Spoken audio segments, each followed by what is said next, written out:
Hello guys, welcome back. നല്ലൊരു Saturday, ചെയ്യാനൊന്നുമില്ല. പുറത്താണെങ്കിൽ നല്ല മഴയും.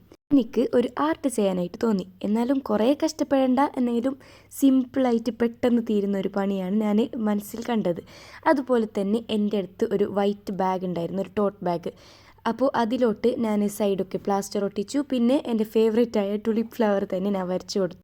അങ്ങനെ പെൻസിൽ കൊണ്ട് ഞാനിപ്പോൾ ഫ്ലവറും അതിൻ്റെ ലീവ്സും ഒക്കെ വരച്ചു കൊടുത്തിട്ടുണ്ട്. നെക്സ്റ്റത്തെ പരിപാടി എന്താ, അതിനെ നല്ലോണം ഒന്ന് പെയിൻറ്റ് ചെയ്തെടുക്കുക. പെയിൻറ്റ് ചെയ്യുമ്പോഴാണ് അതിന് നല്ലൊരു അട്രാക്ഷൻ കിട്ടുന്നത്. അങ്ങനെ ഞാൻ പിങ്ക് കളർ എടുത്ത് പെയിൻറ്റ് ചെയ്യാൻ തുടങ്ങിയിട്ടുണ്ട്. ഇത് നല്ലൊരു സാറ്റിസ്ഫാക്ഷനുള്ള പരിപാടിയാണ് കേട്ടോ. നിങ്ങളെല്ലാവരും ട്രൈ ചെയ്ത് നോക്കുക. നല്ല രസമുണ്ട് ഇങ്ങനെ പെയിൻറ്റ് ചെയ്യാനായിട്ട് ബാഗിലോട്ടൊക്കെ.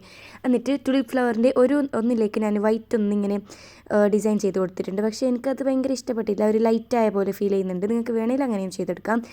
ബാഗിലേക്ക് പെയിൻറ്റ് കൊടുക്കുമ്പോൾ ഒന്ന് ശ്രദ്ധിക്കുക. ഉള്ളിലോട്ട് ഒരു ബുക്ക് വെച്ച് കൊടുത്തിട്ടാണ് ഞാൻ പെയിൻറ്റ് ചെയ്യുന്നുള്ളത്. എന്നാലും നമുക്കൊരു സപ്പോർട്ടും കിട്ടും, മറ്റേ സൈഡിലേക്ക് ആവുമില്ല. എന്നിട്ട് ഞാൻ ലീവ്സിലൊക്കെ പെയിൻറ്റ് ചെയ്യാൻ കൊടുത്തിട്ടുണ്ട്.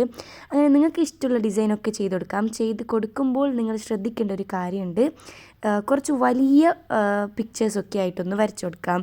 എൻ്റെ ഇപ്പോൾ പ്രശ്നം എന്ന് പറഞ്ഞത് ചെറുതായിട്ടുണ്ട്. Now comes the satisfaction part. ഈ പ്ലാസ്റ്ററിനെ ഒന്ന് എടുത്തു കൊടുക്കാം. നല്ല രസമുള്ളൊരു പണിയാണ് കേട്ടോ. എനിക്ക് വളരെയധികം ഇഷ്ടപ്പെട്ട ഒരു ഔട്ട്കമാണ് ഇത്. ഞാൻ വിചാരിച്ച പോലെ തന്നെ വന്നിട്ടുണ്ട്. നിങ്ങളും ബോറടിച്ചിരിക്കുകയാണെങ്കിൽ ദെൻ ഗോ ഫോർ ഇറ്റ്.